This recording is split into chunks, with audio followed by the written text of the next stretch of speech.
Monday morning Q&A. We do this every single week. So just a reminder that I need to start a Zoom call at noon. Um, at noon, we have our weekly toy call. So all toy sellers in that category go live on Mondays at noon. Also, the card call is now on Fridays, and it's official.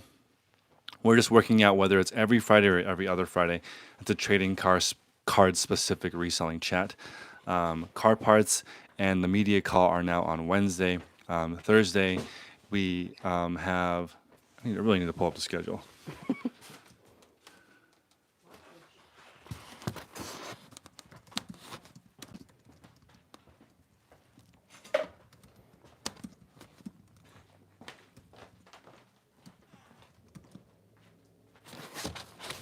We'll find it later. So today's topic is that there are handouts for small sellers, and I'm going to go over something I find very interesting. Hopefully, there are people in the chat. It's a live Q&A, so you guys can ask me questions. Okay, so I find this really fascinating with reselling. Right, I got a little bit of heat. People said like, not everyone can do this. You're painting this false picture. No one can actually resell. It's all fake. It's all smoke and mirrors. But I was just thinking, is that actually true? Because I think everyone can resell because you don't need experience to start. You can open an eBay account. I believe when you start, you get 10 items. That's what happened to me. I only got a 10 item list, 10 item limit of either $500 or 1,000 to get started. They didn't have me verify anything except for they wanted me to upload a picture of my driver's license. So they did not do that when I originally started on eBay, but most recently when I did last year with the Reseller Nirvana, they asked me to update my driver's license. And then, of course, they want you to link your social to it so they can send you a tax form for 1099 if you make over $600 or over 20,000 or whatever the threshold is in your area. But I think that anybody can start reselling for free. And I find that pretty amazing. They actually don't even charge you listing fees in the beginning when you're getting started on any platform. Even Amazon, you can send something to Amazon and you don't have to pay a professional level fee, a seller account. In the beginning, they'll just charge you $1 extra per item. And eBay charges you a final value fee after you've sold the item. So I do think everyone can start, and I feel like this is sort of the stimulus program that people need. A lot of people who watch this channel surprisingly do not resell. Also, about 60% of people who watch my channel are not subscribed. So if you guys see that this is useful information, because I'm talking about running a small business, making up your own destiny, whatever you want to do, work for no one else except for yourself.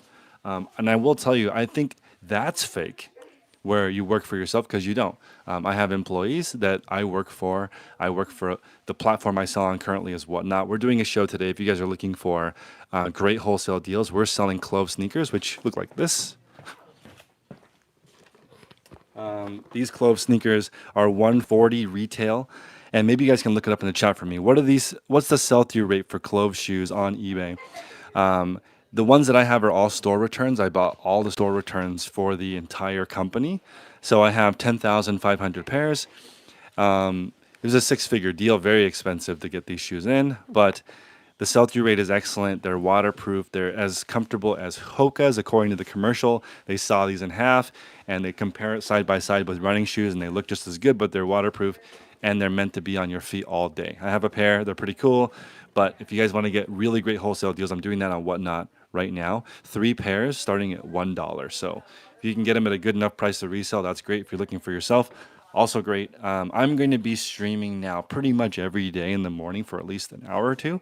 I have a lot of inventory that I want to move that's separate from the inventory I'm buying here. So excited to get back into that. And then also one more plug for dailyrefinement.com.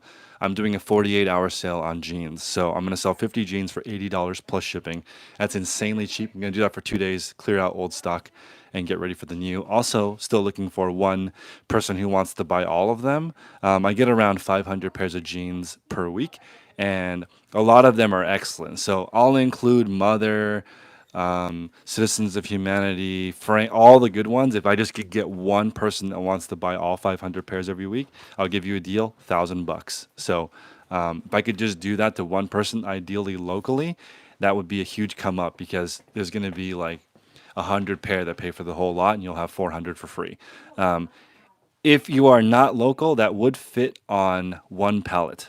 So figure out what services is cheap for you, but 1,000 bucks plus shipping I will also do. You figure out the freight, and I can figure out the freight and help you either using uship or freightquote.com. But one person who wants to sell 500 pairs of jeans a week and get them for really cheap, I'm your guy. And then the flea market stuff that I'm picking up, that's the kind of the stuff that I want to run because that's the stuff that this channel is based on. This channel is based on an eBay store where you can find something at the store and flip it. And I always recommend finding stuff that's not super high end. Like, don't start with Christian Dior, Louis Vuitton, Gucci. You're going to get suspended. I want you to start with something like Mountain Hardware or Marmot or Columbia or North Face or Patagonia. You can find those thrifting and those items will go. Hold on. We probably can't have music, right? Yeah. Hold on a second. Here, I'll take it. Can we have no music for half an hour? Thank you. Sorry, guys. Don't want to copyright. But yeah, I'm pretty excited to see how it goes with my flea market finds. And I was just thinking, this is going to be interesting. If on, because I wake up a Sunday morning and I go to the flea market every single week to look for inventory. This is the stuff that I normally sold on eBay. I get to the flea market about 4 o'clock in the morning. I wake up at 3:45, I have a glass of water, some coffee, and I go to the flea market. When I arrive, my Fitbit says that I'm swimming because of this motion. So as I'm looking through inventory, it says I'm swimming like a couple of miles in the morning on Sunday. But anyway, that stuff that I'm buying, just trying to think of the exact monetary value. I pay around $4 an item. I think it would sell easily for 20 plus shipping. Now, of course, you guys know in our store, we're talking about buying for 8 and selling for 30. That's the tech and sports model that the whole group is based on, 8 into 30. But 4 into 20 has been doing okay for me. And in the 4 for 20, there are items that sell for 30 or more, but not all of them. So people are always thinking about like, well, how much sourcing do I need to do to find this stuff? And that's what today after this video, we're going to record a video and I'm going to talk about that. Why some people make a lot of money and some don't. So I'm going to give you guys an interesting statistic right now. You guys let me know in the chat what you think. I think that if you Google like how many people in the United States make 100,000, it's around 10%. 10% of America makes $50 an hour, 100K a year. And then, guys, let me know how the audio is because I am doing it next to a show, but there is a box wall in between us, so hopefully it's not too loud. Show the box wall. Yeah, there's a box wall. So there's 10% of people make 100 grand. So I would guess that the people that are in my mentorship group are the top 10% of resellers in general. Pretty much everyone that's a good reseller is in the group. So 100,000 is the top 10% for regular people. However, in our group, I would say there's about 500 people who make 100K or more. And if we're going with 25% of our group, which is 2,000 people, and it's the top 10%, that means only 2.5% of people who resell make 100 grand. So you guys let me know in the chat if you think like that's high, that's low, but that's just from my statistic analysis. And then I think 2.5% of resellers make 100K or more. And of those people, the main difference is they know how to do 3 things. They have a goal of 100K, which so many people in the morning call talk about. And it's essentially 13 times 20, which is what Tech and Sports came up with, which is 13 items selling a day at $20 profit. And they're thinking in their mind, wow, 13 times 20 is totally doable in their brain, right? In a couple of years, could you do that? Sure. But please don't set your expectations to doing that this year. It's just not realistic. You don't have any of the skills. But 13 times 20 is roughly $100,000 a year. And that number is so special to a lot of people because it feels like it represents freedom. You're making 100K for yourself, working for yourself.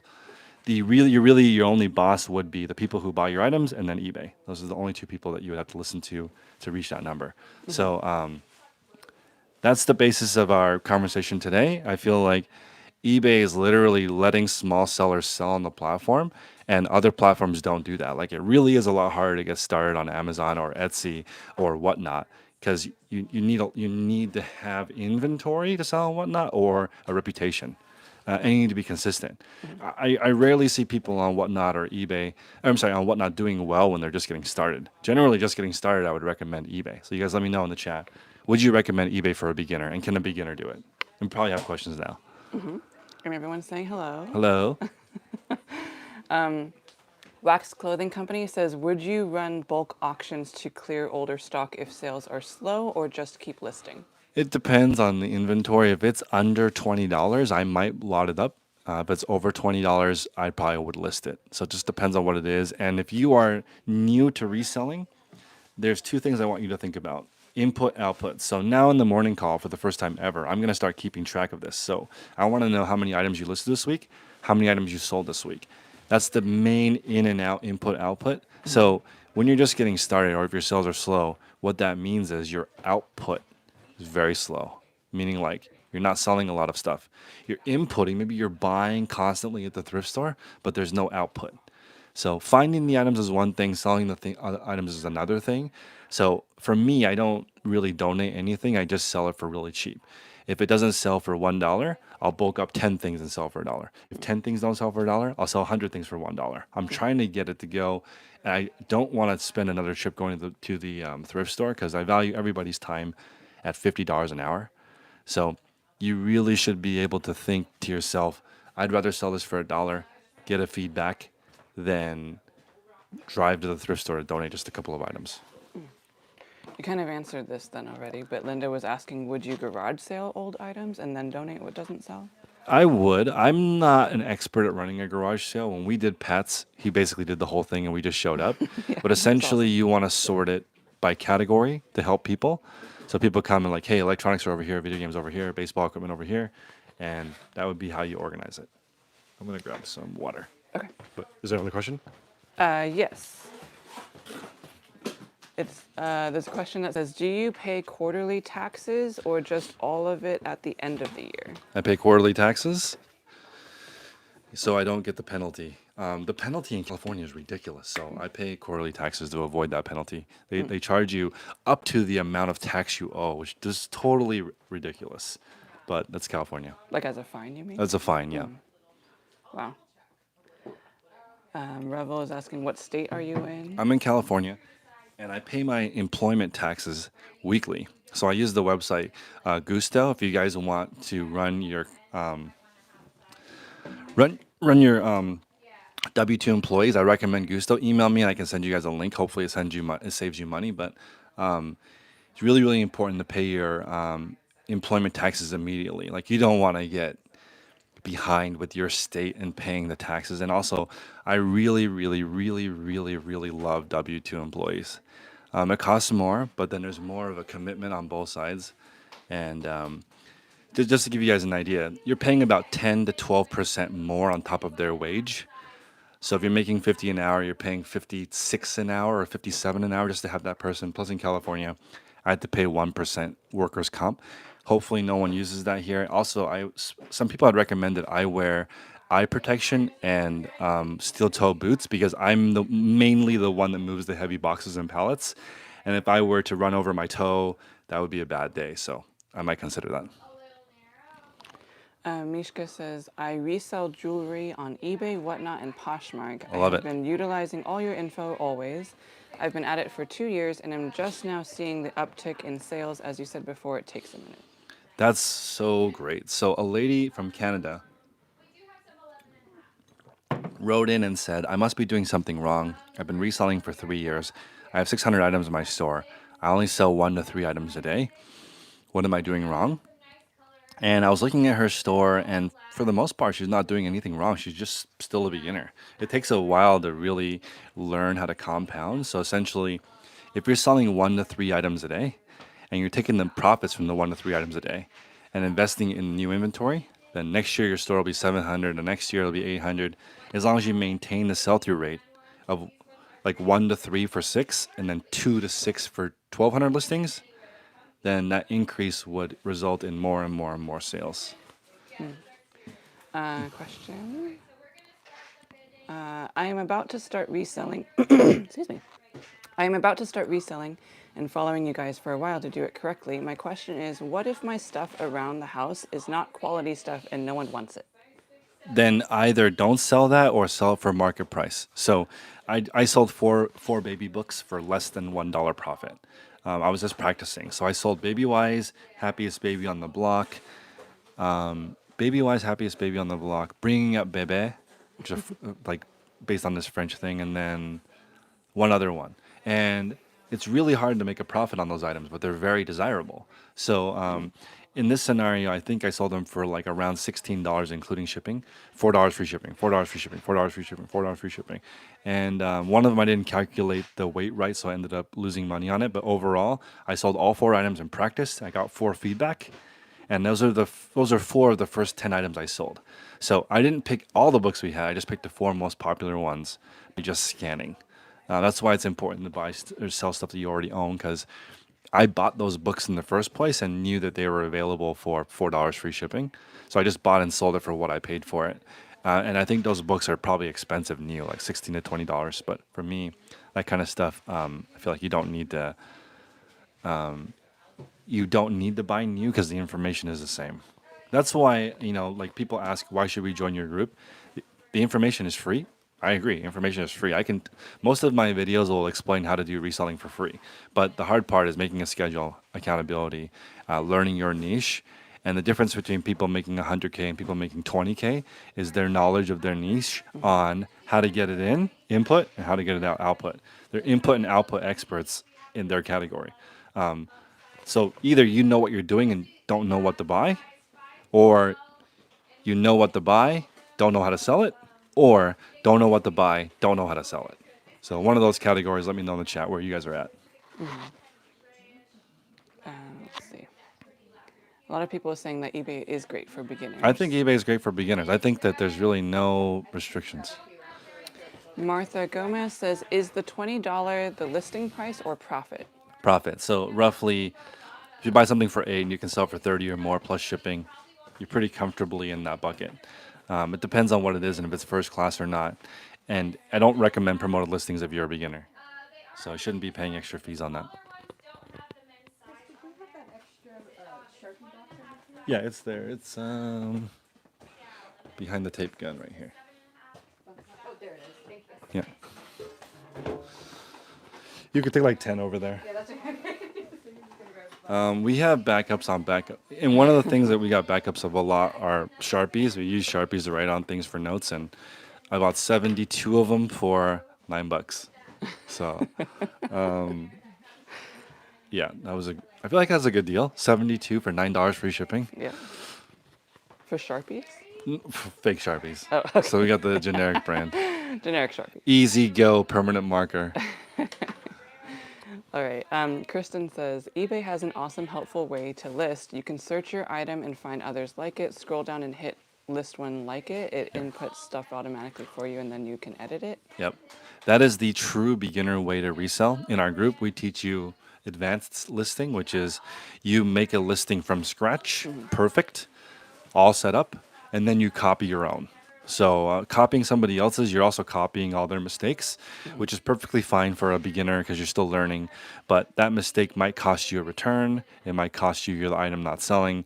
You're pulling in item specifics that could potentially be incorrect. So as long as you read all the fine print when you're listing, that's the preferred way of reselling. And again, if you guys are trying to get cheap shoes or a really good deal, our Whatnot auction is going live, and maybe we can show them real quick what it looks like. Yeah, sure. Through the labyrinth. The labyrinth. So I think they can see. Yep. So we've got a live stream right now, so people are bidding on the shoes right now, and then we are bagging as we go. We're bagging the shoes as we go, and right now I have around 25,000 pairs of shoes in stock. So selling lots of shoes lately. We're gonna go back over here where it's quieter though. Hopefully, are people saying it was not too noisy?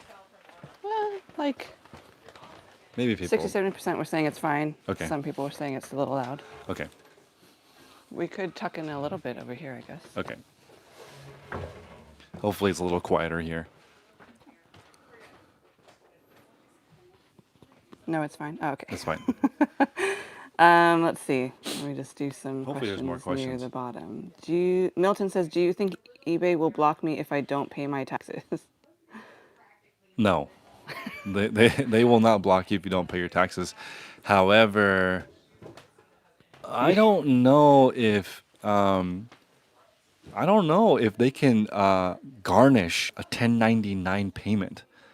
Guys, I'm pretty sure they can, but maybe you guys can let me know in the chat. So, like, obviously, if you don't pay your taxes, then what happens? Let's say that one of my workers decides that she doesn't want to pay taxes. That's her choice, right? But what will happen is the government will take it out of the paycheck. I've seen that before. So, like when I try and pay, the part of it will go to the government. So I don't know if that's what happens with a 1099 contractor if you don't pay your tax. I don't think eBay would stop you though. That's a really good question. I guess if you lived in the forest and you never want to pay taxes and somehow you could get that payment to you without the government taking their cut, maybe that would work. I don't know though. That's a great question. I'm not an accountant. I'm at this point. I'm very afraid. So I don't. I mean, the tax bill sucks, but I'd rather do that than go to jail. Ruby says, hello everyone. Why does it take so long to list an item? Probably because so it means you don't know how to write the title, right? And you don't know what title is best optimized to find the customer. You don't know how to upload the photos. You don't know your item specifics. You don't know the description or the condition of your item. Don't know the price. Don't know what the shipping and return policies that are appropriate for that. And you don't have any like your store is not optimized, so nobody can find it. So all of that research combined, it could take you a whole day to do a listing. If you know what you're doing, the complete listing process takes about 20 seconds. If you look at the updating something that you've already done before, it takes around 20 seconds. And that's the key. Like people say that we're cheating by selling the similar stuff. What do you guys think? Like I would like to just sell shoes and clothing. Even shoes and clothing is already very different. Like the packaging is different. Everything is different. I would much rather just sell one thing. Actually, it'd make it a lot easier. Bold Finds says, Chris, how's life with the second baby? Did the schedule change at Oh all? my God, dude, it's so hard. In the third week, it's like he had a regression in sleep, and now it's been very hard. So the last couple of days, my sleep has been horrible. I had the best night I've ever had on my Fitbit. I scored an 85. I've never gotten that score before, followed by a 36. The next day, I woke up every single hour, and I kind of have an idea why. Because last week was the first week Natalie went back to childcare, and each time you go to childcare and come back, it's like you get hit by this wave of diseases from snotty kids. So she brought back that. I think she gave it to the baby, even though we wash our hands and do our best. So the baby was not happy the last few days, and also I have family in town, so it's been rough. But I will tell you that everything else is running nicer. It's just it's challenging. Two is I want to say twice as hard as one because there's the like it's not just the extra time of the extra person, but it's also the interaction of the two. And then Natalie obviously kind of annoyed that the attention is split. It used to be 100% on her when she was an only child, and now there's less attention. She loves the baby, doesn't like us as much. That's been the experience so far. Displaying Ways says, is reselling the same as drop shipping? I'm new to this. No.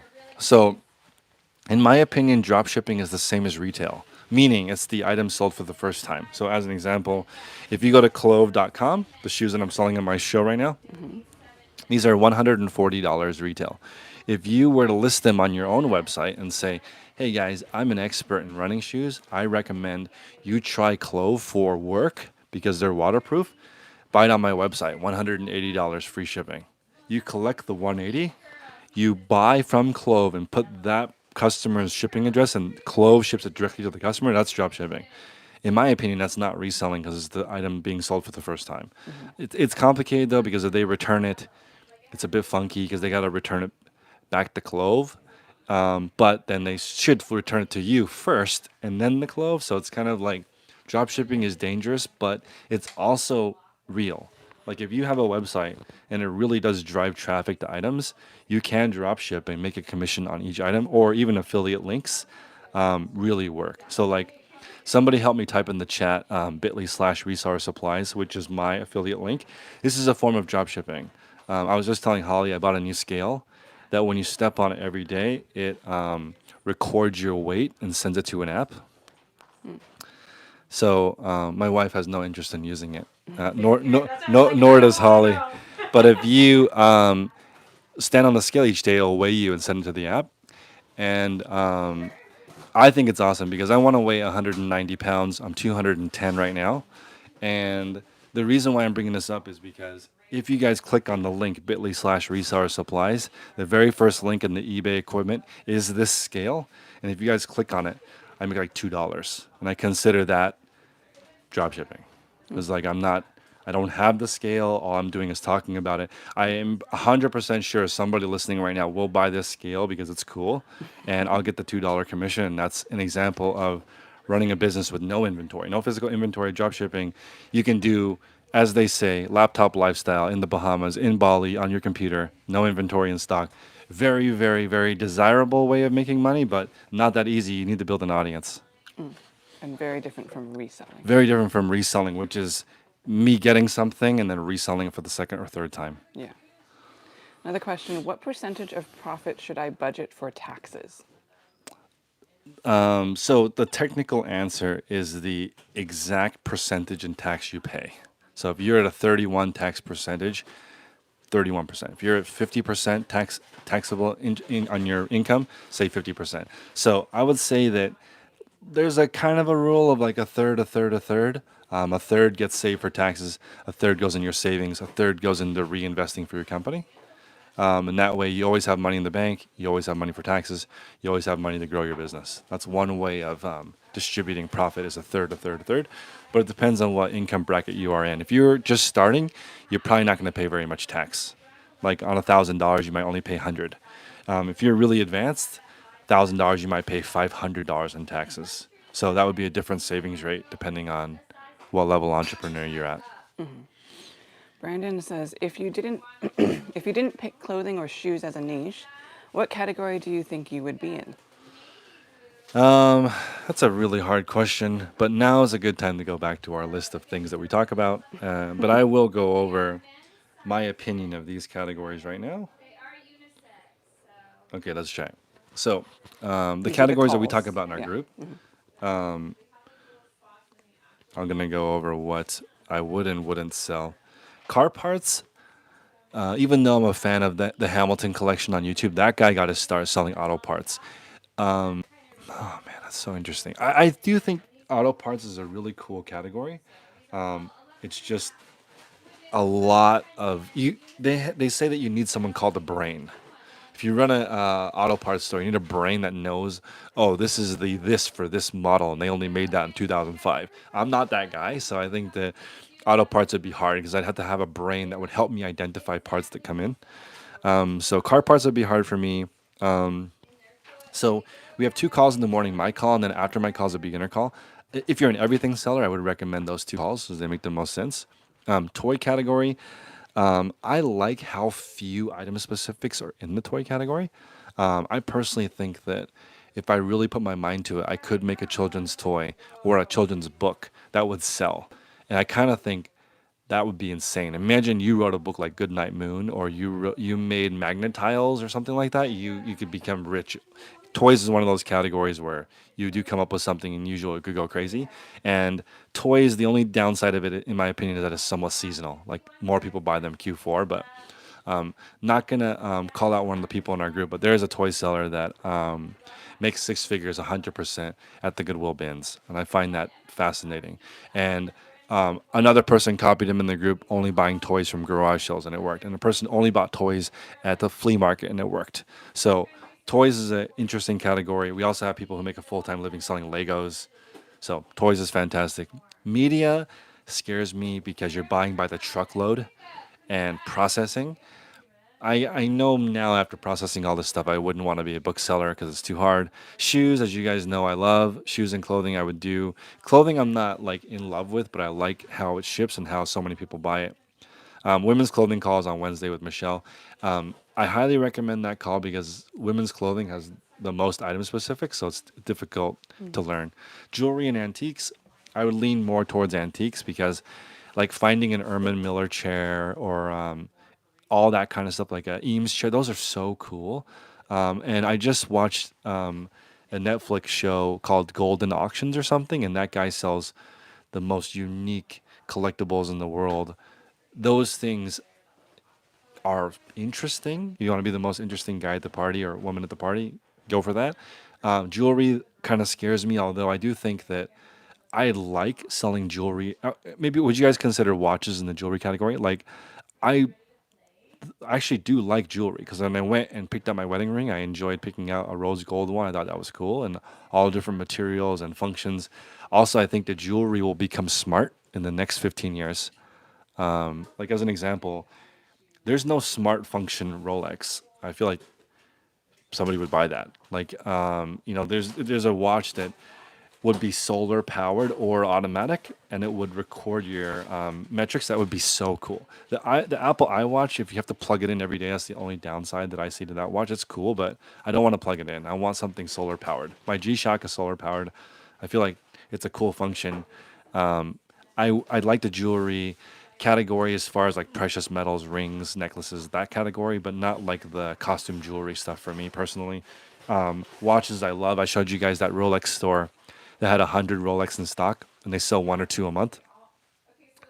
What do you guys think of that kind of store? They make a minimum $1,000 profit per item, but they only sell two items a month. So somebody was wondering about how do you store 100 Rolexes at the bank in a safe deposit box. So as long as you're discreet, I imagine it's not too bad. Drive to the bank, park in the parking spot, go inside, get the item, package it, go straight to the post office, ship it with insurance. I don't think it's that risky to sell high-end watches if you're just smart about it. Don't like post on Instagram. I'm on my way to the post office. You're gonna get robbed. But if you are low key, it's probably okay. Um, let's see. We have jeans. I sell jeans. I love the jean category, but I consider that clothing. Then we have Jack talking about Amazon and video games. Video games really scares me because it's so competitive. You have people like Jack buying millions of dollars worth of games, and we have the biggest video game seller in the world in our group. Brad is buying hundreds of thousands of games a month. It just scares me because there's people like big players like that gobble up all the inventory. And then the cards. All those categories, the one I would pick is cards. I love Pokemon cards. So You didn't get scared from having no, I don't want to do it after opening all those Yeah. cards. But you asked me what I would do instead. If I was guess going to do if you something didn't else, I do would do Pokemon. cards. But I haven't even opened the PSA, or not the PSA. Actually, I did some PSA and some. I forgot the other grading company that I used. But I haven't opened either of those, and I'm going to open them later. I have too many things on my plate. They're actually in my eBay room, and my eBay room is Oh yeah, our eBay blocked room. off. So I'm working on the 30 a day series, and it's coming soon. And we're gonna start on Friday. I'm doing my first live event. So on Friday, I'm pretty excited. I'm gonna have people come to my shop. We're gonna list 30 items. We're gonna eat some sandwiches. We're gonna go to happy hour. I'm stoked. If you want to come, it's this Friday in the morning. 8:30 in the morning. I'll provide pastries and coffee, and then we'll have Ike sandwiches for lunch, and then we'll list 30 items in the morning. Happy hour. I'm excited to try Ghost Town Brewery again. So that's my plan. Hopefully, it's so good that we can do it every single Friday forever. I would love it. Let's see. Jackie is saying, I'm a hobby seller who is moving to full time. Nice. My question is, when you talk about doing one niche, is it just selling women's shirts or is it selling things in the women's clothing category? That's a great question. For me, I consider clothing a category. Like if you are a women's clothing seller, can you not sell a men's Patagonia jacket? Pretty straightforward. Like some people are saying, oh, I can't find a $30 item. I'm pretty sure if you went to 20 thrift stores, you could find one jacket worth $30. Like just go to REI or go to Nordstrom, right? And look through all their outerwear, memorize all the brands in one day, and then go to 30 or 20 or 30 thrift stores. There's no way you can't run into at least one. Like you'll run into one. So I consider anything in the clothing category, since it's a similar listing process, in the same category. Omar says, how tight is the relationship between the volume of sales to the number of positive reviews? Can you still reach a target of 10 items sold per day with few good reviews at the beginning? Few good reviews is good. Bad is fine. Bad reviews are what hold you back. I think if you have 10 positive feedback, somebody will give you a shot. You have what they're looking for, good price, good item, 10 feedback, they'll try. Obviously, more feedback, it's easier to make a decision because you have somebody more experienced. Do you want your doctor who's doing surgery to have 10 reviews or 1,000? Right? It's a bit scarier. So, got to start somewhere, though. That's why I think that eBay really does give handouts to people. It's like free money because you don't need any experience, any money. You can just list an item with no experience, don't know what you're doing. They'll still find a customer for you. I find that shocking. Also, please, guys, do not let me down on buying the wholesale from my site. It's really cheap. I'm never going to do $80 again for 50 pairs. That's so cheap. Jay Avila says, wanted to thank you again for all the value you've provided over the years, Chris. I got started in bulk trading cards casually in 21, replaced side job income in 22, and did my 22 sales in Q1 23. That's Wow. insane. I love it. Oh, is it time for No, call? not yet. Oh, okay. But we're good. We're getting close. Tad says, most expensive item ever sold? Question mark? I sold the Lexus LFA on eBay. That was $461,000. I sold a Hummer H1. This is my first job in California was selling on cars on eBay for my dealership. So we sold the Lexus LFA. That was 461. The Hummer H1 we sold for 110,000. I sold a whole bunch of rare cars on there. That was fun. Most expensive item I sold the Apple shoes I paid $1 for 2,500. I sold a pair of Air Jordan Motorsport 6 for 5,500. I sold the Nate Robinson foam posit size 12 for 4,900. Most of my most expensive sales are clothing, and then Tom Ford jeans I sold for 800. Probably my most expensive jeans, and then I sold a pair of Christian Dior flats for 760. So I'm not like the home run king. You'll have to go to my partner in the Facebook group Tech and Sports. He has sold hundreds of thousands of things that are over $100. He's the home run king. I think a lot of people are confused when they look at his store and they're like, how does he make money? They just, I mean, don't you look at the whole store? That's like, it's like going to Walmart and being like, how do they make any money? All they do is sell Diet Coke. That's not true. They sell like so much stuff. Like I don't get it. Like and then people say, well, what about Walmart and Amazon? They're everything sellers. How come they're successful? Bro, they're like they make 1% margins. Are you okay with making 1% margin? If you are, right, then that's great. But 1% margin doesn't add up very fast. You gotta have like buildings and trucks and staff to sell 1% margin. 1% margin is not that fun. I'd rather be Apple and sell something for 30% margin, right? Apple only makes five things. Five things? How Probably many? more than that, but yeah. Like maybe 10 basically, things. Yeah. Basically, the phone, the computer, laptop, Watch. watch. Yeah. Not very many. Yeah. So I mean, I'd rather be Apple and have huge margins and the loyalty of the people who come back and buy the same exact thing.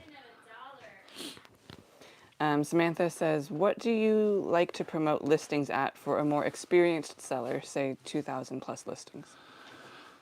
Personally, 2.1%, but it depends on your category. I like to just be barely into the game because I want to have stuff that people want regardless. But if you are being aggressive, Tech and Sports uses 10%, but I see that creeping up because there's people in the group who said that their categories used to be 5% and now they're 8. Used to be 8, now they're 11.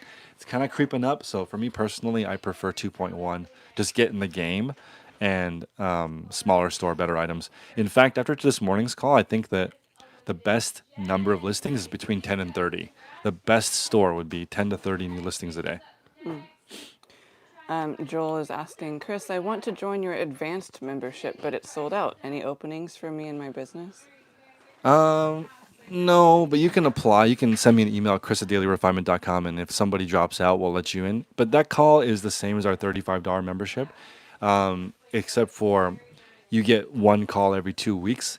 And I do think I might come up with some other kind of coaching program, maybe, but it's just like I don't have enough hours in the day. So um, that one is by invitation only, really. If you send me an email, I'll invite you in when there's an opening. So Chris@dailyrefinement.com. Let me know where you're at with your business, and we'll let you in.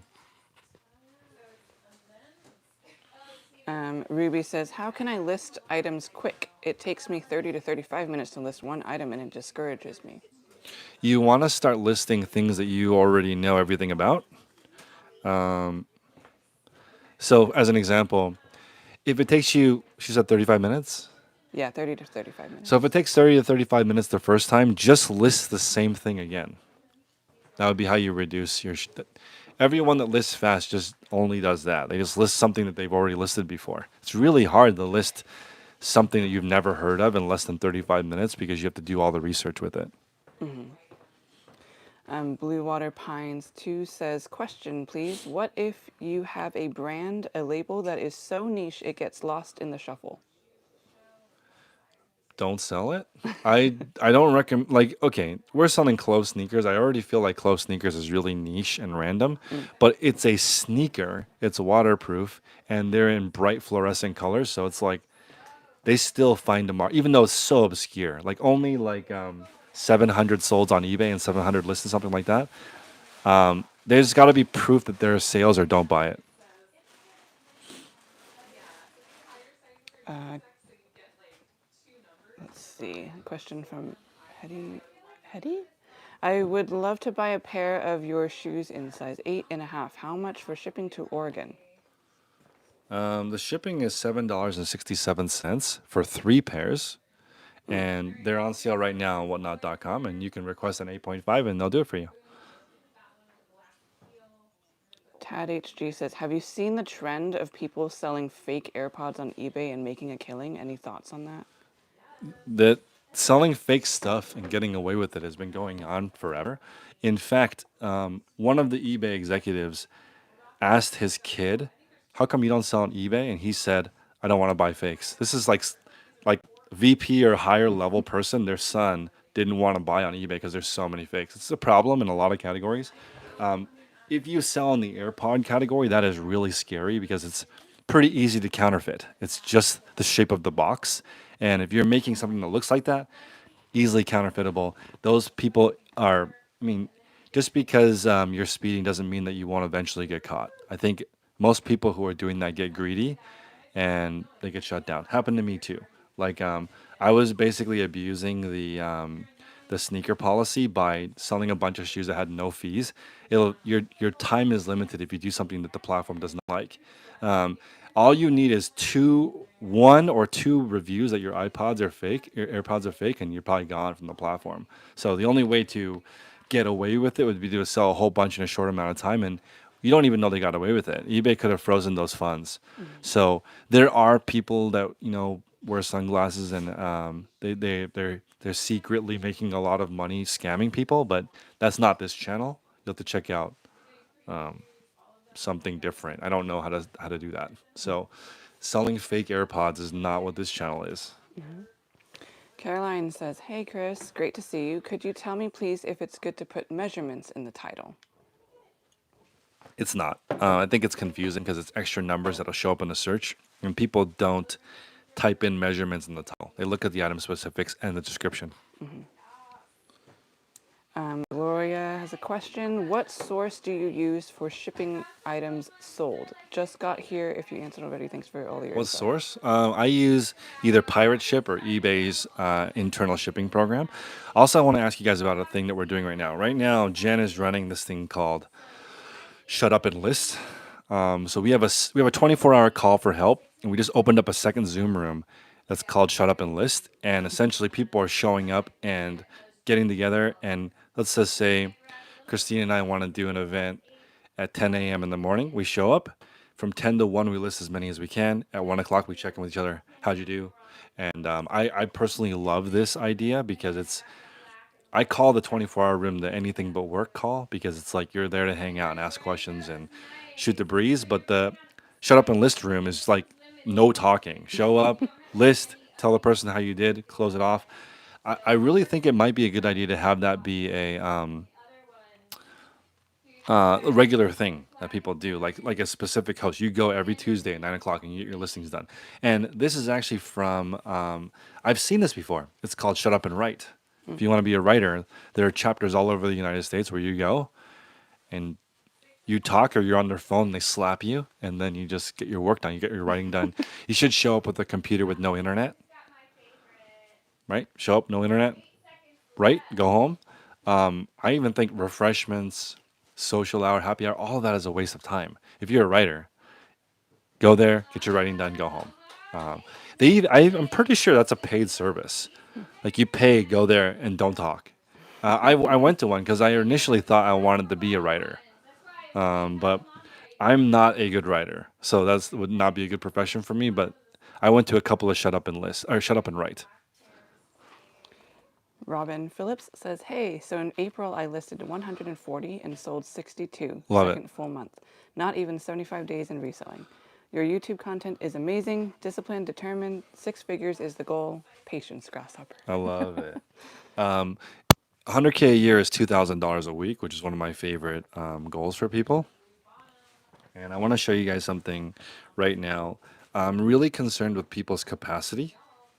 So capacity means how many can you do? So my capacity is right around 150 items per day. You can see here the last 30 days on Whatnot, we sold 4,624 orders.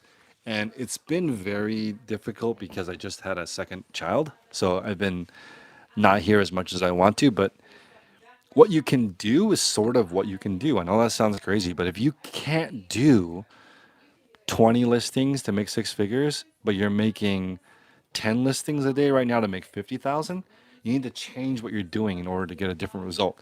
I can't do what I'm doing and sell more than 4,500 items a month because my systems are just set up for 150 a day. Like if I wanted to sell 300 a day, I need a different setup. So I think it's important to think about your setup and see what your capacity is. That's something that I really want people to think about. Capacity. How much can you do? So many questions. Lots There of are. questions. I love it. Thank you for Guys, chatting. smash the like button. If you like this, please subscribe. I try to do this every single Monday. We're a little late today. We normally start at 10 a.m. Yeah, usually. So I'm trying to get back to where I was, so I will just pick one. Yeah. Rebecca says, Chris, what were the most items you had when at home? Oh, Where was 10,000. Not the 10,000 at home. 3-car garage. I? Using the box system? Using the bin system. Ah, the bin I had system. plastic bins and 10,000 items in my store when I used to live in Dublin, California. That was when I first started. If you guys have been watching since 2017, in that 3-car garage, I parked my car outside. I was able to fit that in there. Now I know I can fit 10,000 items in a 2-car garage, though. That being said, I might still get a 3-car garage and do racks because I'm enjoying the rack system. Right Yeah, behind me, we I don't know if you have. guys can see this. I made this rack system to put away hangers. I don't know what you guys do to put your hangers away, but I personally, this is nice to me. Plus, I Yeah. don't have to bag anything. So, some customers prefer presentation where it's in a bag, but The salesman says one of the biggest gaming resellers in Canada came out with a video about a month ago and he explained why he left eBay. His explanation was that he got bored because eBay is monotonous. that is so true. It's the same thing every single day. Like, you gotta make it like, I don't know how to explain that it sucks no matter what. Like, right now, I've been going to the gym consistently since February 1st. It's only been February, March, April. Has it only been that long? February, March, April. I've only been going to the gym for 3 months and it still sucks just as much as day one. I hate it. I wake up and I'm like, I don't want to go do this, right? And I went today and I got there at like 5:06 and I couldn't find parking again. Like I got to get there earlier. If I get there like after 5, the parking lot's already packed. Wow. So I just got to like get up and it's crowded at the bottom. If you're like not doing well, everyone is not doing well. When you're doing really well, just chilling by yourself. It's really odd. So what I mean is like if you get there at 5, every single piece of equipment's available. Right? You show up at 5:30, it's over. Like all the good equipment's already taken. So it sucks every time. The person in Canada quitting because eBay is monotonous, bruh. That's like it is really weird shipping, right? And then a few hours later, it looks like that again. It's like this never-ending. Yeah, that's interesting. Ryback Rays says, "Hey Chris, I was blocked from selling in a certain category, but the Yep. block wasn't too serious in my opinion and is an easy fix. Is there a way I can ask them to unblock me?" Yes, I have been asking for a category ban for a long time, and it's happened. You can be banned from selling cameras or shoes, and I hope to be banned from selling shoes and just get my clothing back. And I was even told by them during the meeting that nothing I did in the clothing category violated any policies. So they told me that and then said you can't sell in any category. So I'm hoping when all the people that work at Managed Payments that suspended me are gone, maybe I can get my account back, but I don't know. Also, just made that video that we released. That loan that I was offered, I'll reveal the bank. It was actually from PayPal. And I find that shocking to me because when PayPal was running my shoe auctions, I had no issues. Soon as Managed Payments took over, it was just like an issue. So I had never had my payments held before then, except for when I just started. But just PayPal was like, remember when you sold millions of dollars worth of shoes? Here's your working line of capital. eBay was like, you can't sell on our platform anymore. So Managed Payments, that was the lawyer that suspended me. So I'm assuming that was why I got suspended. Yeah. Anna says, "How come people purchase your item and then do not pay?" That's something eBay is going to work on. Like on Whatnot, if people don't pay, it like cancels, right? Immediately. Immediately. Yeah. So most platforms are moving that direction. That was what eBay was trying to achieve with Managed Payments. And they're doing a little bit better, but they're not quite there yet. Will says, I will says, "I don't have any employees and I don't sell local, so I don't have to pay local taxes. I even have a certificate that shows I only sell online. Am I missing out?" You have to pay state State. income tax. Yeah. But if you don't sell in the area, you don't have to collect sales income tax for your state, but you are required for that state. So that's why I recommend selling on eBay or Poshmark or whatnot, because they collect the sales tax for you. When I do my wholesale, I have to get a reseller license technically, so that I don't have to charge you sales tax. I personally don't charge sales tax, but I should be collecting sales tax on that for certain buyers, or requiring that they give me proof of their wholesaling ability. So state income tax and state sales tax are slightly different. So hopefully I'm answering your question right. Robin says, "I recently saw your video about the amount of time everything takes. Yeah. What's the best background for shipping larger items like pants? Do you hang them?" The best system is to roll them all up in a rolly bin like this.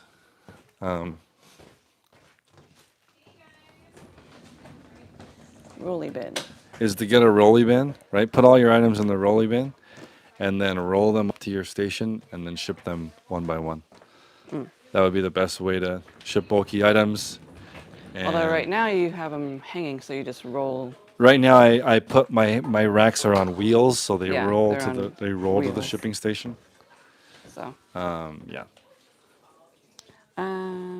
Martha says, "Have you considered implementing an AI generator for descriptions or anything with reselling?" Hell no. You do not need that. Like item has a scuff on the left foot. You don't like what AI response is necessary for that. I was showing Holly that ChatGPT AI generated stuff. So I've seen people use it for like quitting jobs actually. Or, Writing, like resigning jobs. They're like, letters. what's a nice way of saying I don't want to work? Hey, that's pretty interesting.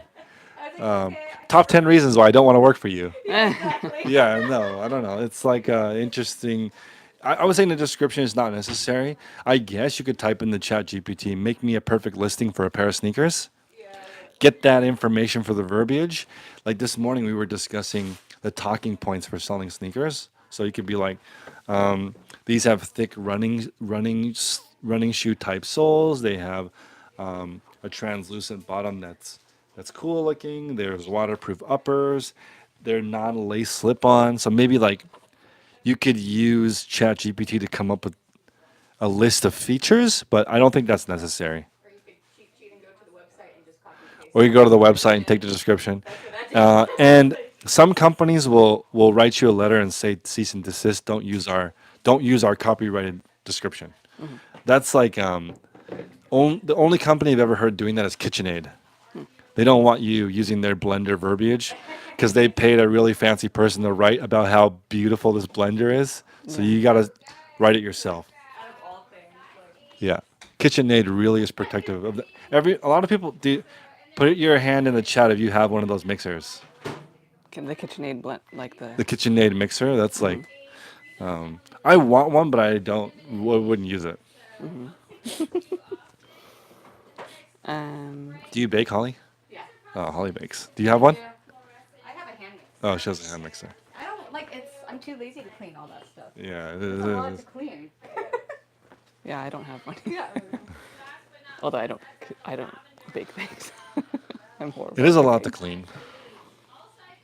Sorry, I'm trying to get back to. Thank you for all the questions. Appreciate you guys stopping by. We can do this more often if you guys like this Q&A. Yeah, honestly. Okay, let me just pick one. Business 17 says, oh my goodness. If you put your store in vacation mode but still allow sales, does launching drafts daily still help with traffic? Definitely. So, guys, this is the reason why you want to list daily. You get a certain amount of traffic every listing you put in, right? So, if you're listing 10, you get this much traffic, 11, this much traffic, 12, this much traffic, 0, this much traffic. So, we recommend listing the same amount of items each day so you get the same amount of traffic every day so it's easier to run your business. If you are sometimes listing 0 and sometimes listing 20, you don't know what would be causing your listings to be good or bad. Like, from buying the scale, I realize now I gain weight on the weekends, which makes sense because on the weekends I eat out more. It's pretty sensitive. So like having 2 pieces of pizza versus 0, and I gained like a fourth of a pound. So like if you do the same listings every day, then you know that you're getting the same amount of traffic every day, so you can adjust other parts of your business. If you're going on vacation mode, I recommend extending your handling time and not going on vacation mode. So if you're gone for 5 days, do 6-day handling. Next day, do 5-day handling. Next day, do 4-day handling. Go into the bathroom when you're with your family, do your customer service and change the handling time. Come out with your phone in your pocket. They're none the wiser. They didn't even know that you checked your business while you were on vacation with your family. There's no such thing as vacation when you run an eBay store. Like, if you're on vacation mode, you're still thinking about it. The only way to take a true vacation would be to end all your listings and actually take a break. Mike from LA says, how can I increase my eBay account selling limits? So if you are selling at a velocity that, like you have 100 and you sold 50 or 60 or 70 or 100 of it, they're more likely to give you the increase. If you have 100 items listed and you sold one, they're probably not going to raise your limit. Even if you have all 100 listed, they have to show you're actually selling items. That was one of the tricks that I did in the beginning was the first 10 items I listed, all 10 sold, so that I could ask for an increase more than once per month. Otherwise, you can only ask once a month. So if you're just top rated seller and maxing out the number of sales each with your current limit, they will increase your limit, and you don't have to wait once a month. You can call in and ask. Did you do the call? Yeah. Okay. Thank you. Yeah. So we can go like another 10 minutes, 5-10 minutes. Yeah. Um, yeah. Okay. How many people are in here? 500 and 500. Let's and go. 90. Oh, 590. Almost 600. I love it. Hello, everyone. Guys, go to my website and go shop my stream. These are ridiculously good deals. I think like 3 pairs, a couple of them sold for like $30. That's insane. That's like you're looking for $30 items that are $20 profit. I'm selling them right now. On whatnot. My goodness. You guys can probably hear Allison. Allison and Holly are loud, so you can hear them. The United Forge says, I've been making a killing selling gold/silver on Whatnot. Anyone else liking Whatnot? I love it. Gold and silver is a great category. It has inherent value. It's not.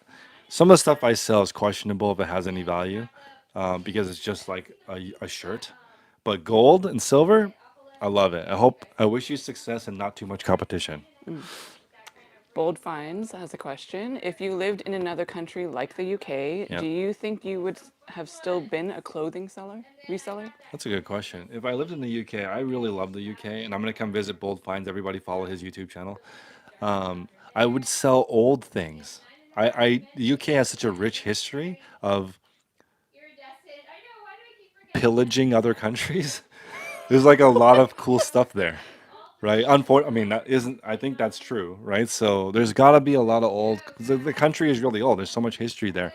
It would be fun to sell antiques and collectibles in the UK, like really old, cool, unique stuff. And I want to be one of those guys with a leather journal that that goes and dresses super nice and oh, I have a buyer for that, and then call somebody. That's like a really cool way to do things. But clothing is the same in the UK. I think I could still make a full time living in the UK by just working with those companies that consolidate all the used clothing. Um, from my understanding, the UK is just as overweight as the United States, which means that people grow out of their clothing and it gets donated. So it's got to go somewhere. Clothing is so plentiful that that would be the category I pick. But again, old stuff in the UK, I think, would be fantastic. The Flip. UK and Hong Kong, both of those places I would consider living. Hong Kong? Yeah, I love Hong Kong. Yeah. Flip RI says, how do you calculate cost of goods on things that came from various places? For example, selling a large lot oops, of low-end video games that came from various places throughout the years. So for me, I calculate it all into the same situation. So I have like 92,000 items I've purchased this year, and for X amount, and then divide that by how much I paid, and that number is what I use as cost of good. All different sources. I just put it all together, take the average for everything. That's how I do it personally.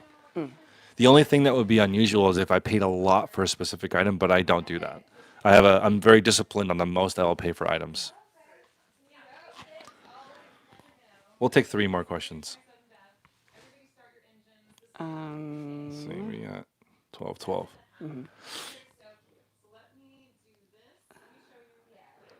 JG says, why focus on eBay for selling when Amazon is exponentially better? It's not that easy to sell on Amazon. So we're talking about beginners today. We're talking about eBay being friendly to beginners. Amazon is not friendly. Amazon is like very cutthroat. Like I don't want to call it real business people, but like real business people are out to kill you. Like that is not easy trying to get on. Amazon is evil. Like if you like, I use Amazon because I want stuff right away, but the price of getting stuff right away is very high. A lot of people are getting squashed. Like I, I'm pretty sure most of the items that you buy on Amazon, the seller is not making a profit. It's just like it's they're making like 2 cents an item, and they have to sell millions of things to make it work. But that's that people want their things tomorrow. That's why Amazon is there, but it's not easier. Yeah, it sets the bar for everyone to do it like that. I'd rather sell a weird blanket I found from my grandma than poly mailers. That's really freaking hard. It's like you break even at your 13,000th poly mailer you sell this week. That's really hard. Amazon exponentially better. I don't know about that. It's more traffic. Way more people shop on Amazon. We can say that.